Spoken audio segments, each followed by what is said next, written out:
Watching L24 Midnight News coming to you live from Algiers and to the headlines. UN Secretary General Antonio Guterres called on Mali's military council to speed up the transition to a constitutional order, stressing that the Algiers Agreement is the best framework for building a lasting peace in the country.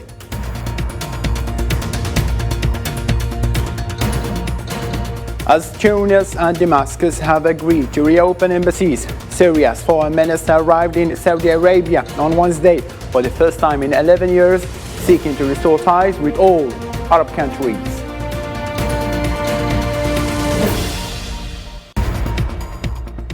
In Europe, Russian military group Wagner declared full control of Bakhmut city by 80%, while Ukrainian army denied the claim.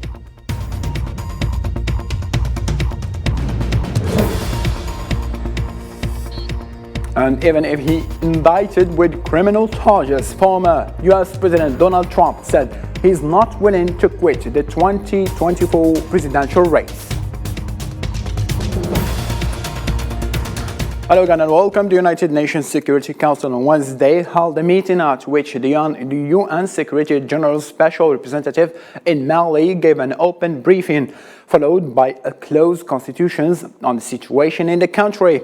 In his interventions, the UN representative Al-Ghassim Wayne hailed the proposals put forward by MINUSMA and the International Mediation Group and the Algiers leadership aimed at resuming monitoring activities and accelerating the implementation of the outstanding provisions of the Agreement on Peace and Reconciliation in Mali.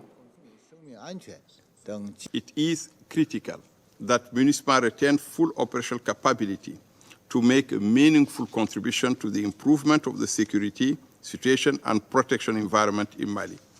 I pay tribute to all troop and police contributing countries for the sacrifices they have made during their deployment in Mali. I look forward to the continued support of the Council to ensure that MINUSMA has the required uniform personnel and capabilities. In same line of thought, the UN Secretary General Antonio Guterres has praised Algeria's role in establishing peace in the territory of its southern bordering country, Mali. Guterres also describes Algiers' agreement as the best way to achieve peace and reconciliation in the country. Osama Ayadi. There is no lasting peace in Mali except on the basis of the Algiers Agreement. These are the words of the UN Secretary General in regards to the reconciliation issue in Mali. The last statements of Guterres emphasize on the necessity of pursuing and implementing the Peace and Reconciliation Agreement stemming from the Algiers process. This comes after President of the Republic Abdelmajid Tebboune had successfully received in January and February delegations representing all Malian parties participating in the Algiers Agreement, which includes the Malian government and the political military movements. As previously emphasized, the peace agreement signed in Algeria remains the best way to achieve lasting reconciliation and an end to the recurring violence in northern Mali. With less than a year left until the end of the scheduled transitional period, the Malian authorities must do everything in their power to accelerate this process in order to establish constitutional order within the agreed time frame. In his report to the Security Council, UN Secretary General Antonio Guterres praised Algeria's role and commitment to restoring constitutional democracy in Mali to its right track after the 2012 coup slipped it to the brink of a political impasse, calling on the ruling Transitional Council to accelerate the handover of power to elected civilians early next year. I salute the international efforts led by Algeria to establish peace in Mali, which is working relentlessly to push all parties to continue dialogue among them. I also praise the personal involvement of Algerian President Abdelmajid Tebboune in this endeavor, as he received a Malian ministerial delegation in the capital, then representatives of the movement involved in the peace agreement. This situation is a source of deep concern for the international community, which encourages the Malian parties to continue to adhere to the spirit and dynamics of the Algiers Agreement, the ultimate objective of which remains to bring together the conditions for peace, security, and prosperity in Mali. The Chief of Staff of National People's Army, General Saeed Shengriha, has discussed with his Saudi counterpart ways and means to enhance security and military cooperation between the two countries.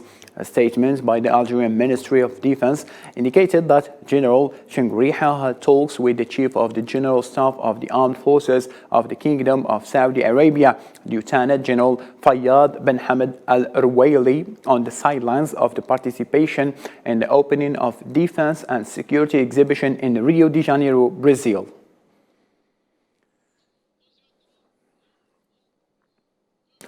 Algeria has thwarted attempts to smuggle large quantities of drugs across the border with Morocco as part of combating organized crime and continuing to confront drug trafficking.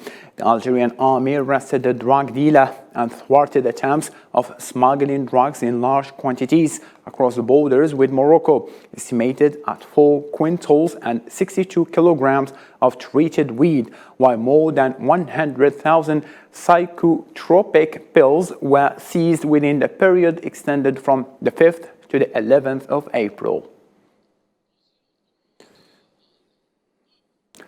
United Nations Secretary General spokesman Stephane Dujarric said in a daily briefing that between the 5th and the 7th of April, a road convoy of the United Nations Mission for Referendum in Western Sahara, MINURSO, completed the delivery of supplies to 2 of the mission's team sites in the liberated desert areas. Dujarric also expressed the appreciation of United Nations for enabling the mission to pass safely to overcome some of logistical challenges in its facing in reference to the gesture of goodwill announced by the Sahrawi President and Secretary General of the Polisario Front, Brahim Ghali, in his letter to the Secretary General of the United Nations, Antonio Guterres. West Africa, we have an update on the work of our mission in the Western Sahara, MINURSO. Between the 5th and the 7th of April, a convoy completed deliveries to 2 of the team sites east of the berm at Tifariti and Meheris with the support of the Frente Polisario. These deliveries will enable team sites to remain operational. You will recall that on 30th of March, we had welcomed agreements reached to proceed with a ground convoy to resupply the team sites east of the berm. They're in critical need of supplies, especially fuel. We appreciate the safe passage was provided east of the berm to allow the mission to overcome some of the logistical challenges it's facing. It's vital to build on this momentum and ensure that the mission can maintain the efforts on the ground and presence throughout the territory in order to create space for the political process to progress under facilitation of the Secretary General's personal envoy, Staffan de Mistura. The Court of Appeal in Paris refused on Wednesday accept the defamation claims filed by Morocco against non-governmental organizations exposed and French media that exposed Rabat's use of the Pegasus spyware. In this regard, Morocco is accused the Zionist company and CU Group after a group of 17 international media outlets conducted an investigation. The investigation revealed who had been spied on by the Moroccan regime.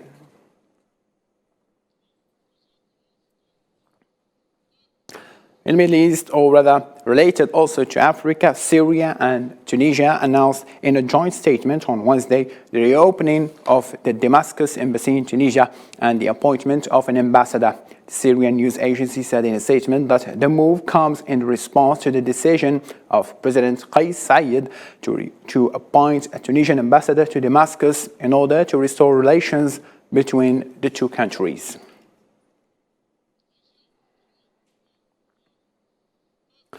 Also, in the same matter, Syria's Foreign Minister Faisal Maqdad arrived in Saudi Arabia on Wednesday for the first time in 11 years in a strong signal that decade-long regional isolation is nearing an end. The visit came following an invitation from his Saudi counterpart, Prince Faisal bin Farhan Al Saud, the Saudi Foreign Ministry said in a statement. It is the first visit by a senior Syrian diplomat to the kingdom in more than a decade, following an agreement between Riyadh and Damascus to reestablish ties and reopen the embassies. Still in Asia, Iranian Foreign Ministry spokesperson Nasser Kanani stated that an Iranian technical delegation arrived in Saudi Arabia on Wednesday paved the way for the reopening of Iranian diplomatic representations, adding that his country will make efforts to reopen its diplomatic representation in Saudi Arabia before the next Hajj season. These steps comes after a similar step taken by Riyadh a few days ago in Tehran following the agreement signed between the two parties with Chinese mediation last month. The Iranian delegation will take the necessary measures in two working groups in Riyadh and Jeddah to reopen the embassy and the general consulate. The delegation will also work to activate Iran's permanent representation in the Organization of Islamic Cooperation. We're making every effort to reopen and activate Iran's representative offices before the upcoming Hajj season. The Qatari Foreign Ministry said in a statement on Wednesday that Bahrain's follow-up committee met in Riyadh and decided to restore diplomatic relations between Doha and Manama. Qatar's Foreign Ministry added in a statement saying that this step is based on mutual desire to develop bilateral relations and promote Gulf integration and unity.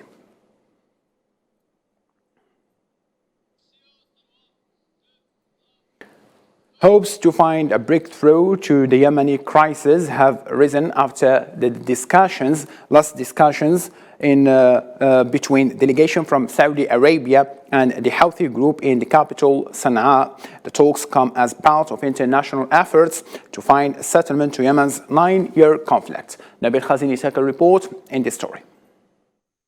For the fifth day running, talks continue between the Omani and Saudi delegations visiting Sana'a and the leaders of the Houthi group. The discussions, which kicked off Sunday, are part of international efforts to find a settlement to the Yemeni crisis. Now, peace seems closer than ever. In the capital, Sana'a, hopes to end the 9 devastating years of conflict are at an all-time high. God willing, the visit of Saudi and Omani delegations will result in the signing of a comprehensive peace agreement for Yemen, through which Yemen will achieve stability and both the country and its people will resume a normal life. The Yemeni political community is awaiting the possibility of announcing an agreement following the end of the visit of the Saudi and Omani delegations to Sana'a, which have probably exchanged on outstanding files with the Houthi leadership. Saudi-Iranian rapprochement has created a powerful push to end the war in Yemen, which over the past 8 years has caused the world's worst humanitarian crisis, according to the United Nations, and resulted in hundreds of thousands of casualties among Yemeni civilians. I think the coming days will witness a final announcement of this understanding and the peace plan that has been talked about. There might be a signing of the agreement in the coming days in Saudi Arabia. Since the announcement of Saudi Arabia and Iran that they have reached a political agreement through Chinese mediation, the Yemeni crisis has been identified as a test point for the political settlement between Riyadh and Tehran. These developments appear to be a quick outcome reflecting the regional parties' achievements. Zionist occupation forces continue to tighten the military measures at Hamra checkpoint in the northern Jordan Valley for the 5th day in a row. According to what was reported by the Palestinian news agency quoting local sources, the occupation forces at the checkpoint stopped and searched Palestinian vehicles and checked the identity cards of their passengers, which caused a suffocating traffic jam. For 5 days, the occupation forces have imposed a tight siege on the Jordan Valley and set up the Hamra military checkpoint at the crossroads linking the cities of the West Bank to the central, southern, and northern Jordan Valley.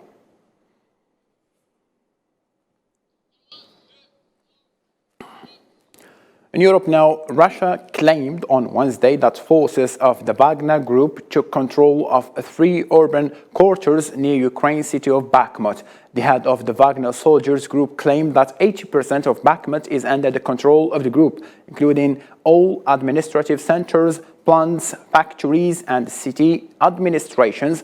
On the other hand, Ukraine's Eastern Military Command spokesman said the situation was in Bakhmut under control, adding that Kiev would not allow its forces to cordon off.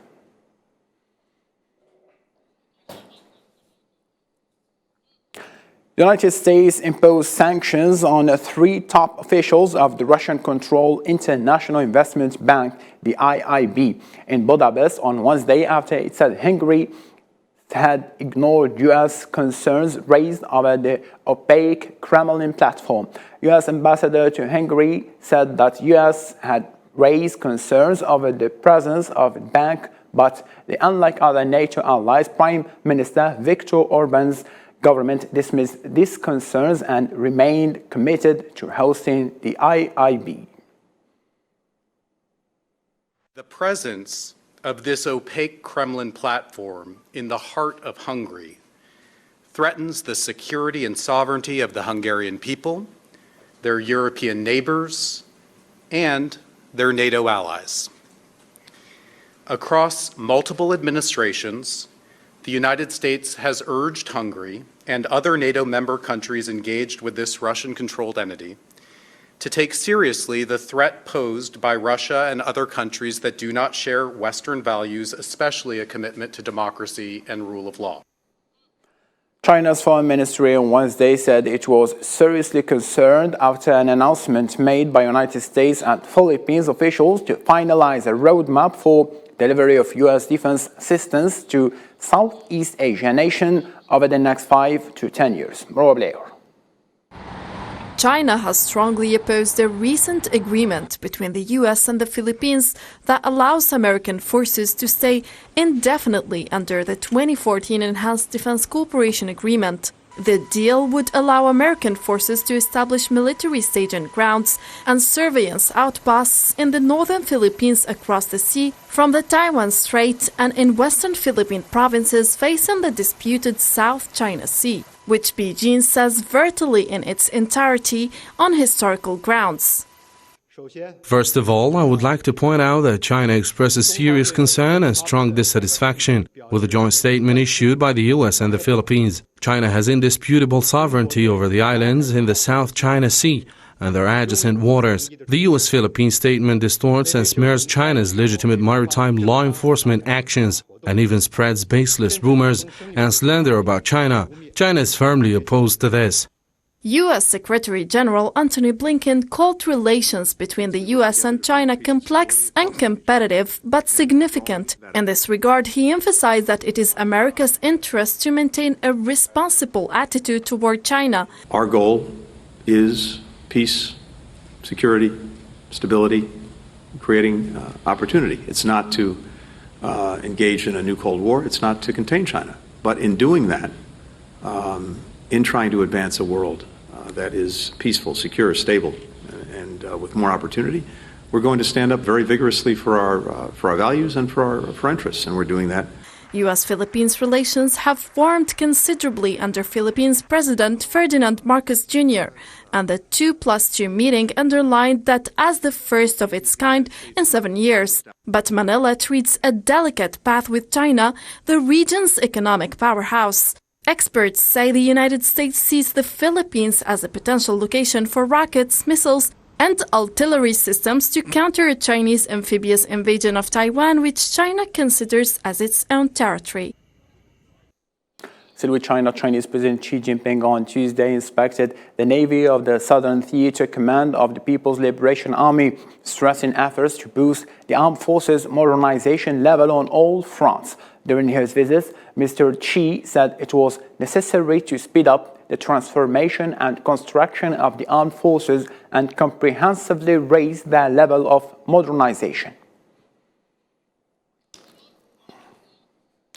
Taiwan Defense Ministry affirmed that China plans to impose a no-fly zone in northern Taiwan for a period of 3 days from the 16th to the 18th of April. They stated that the ban will disrupt the northern flight information region in Taiwan without mentioning the reason for the measure.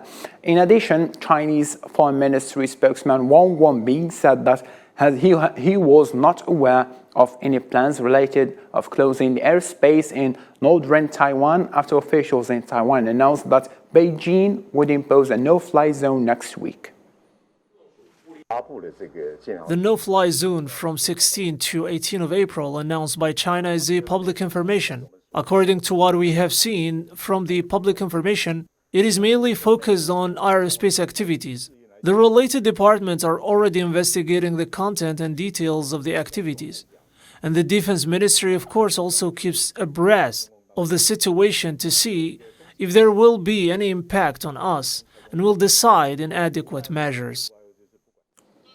Former US President Donald Trump said if he is convicted of any crime, he will still run for president in 2024. During an interview on the Fox News Channel program, Trump told journalists that just days after he was accused in Manhattan court and charged with 34 felony counts of falsifying business records last week, Trump pleaded not guilty to all 34 felony counts.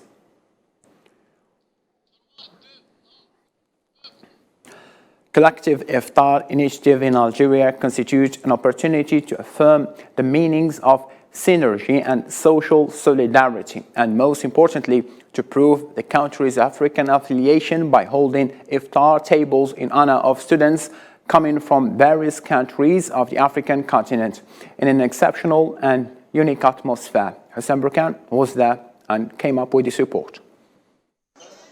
Hospitable Algeria, as we are always accustomed to, a collective iftar in honor of African students residing in Algeria confirms once again Algeria's constant endeavor to strengthen the bonds of solidarity and cooperation with various African countries by intensifying efforts and initiatives in support of coexistence to give a higher dimension to African-African relations.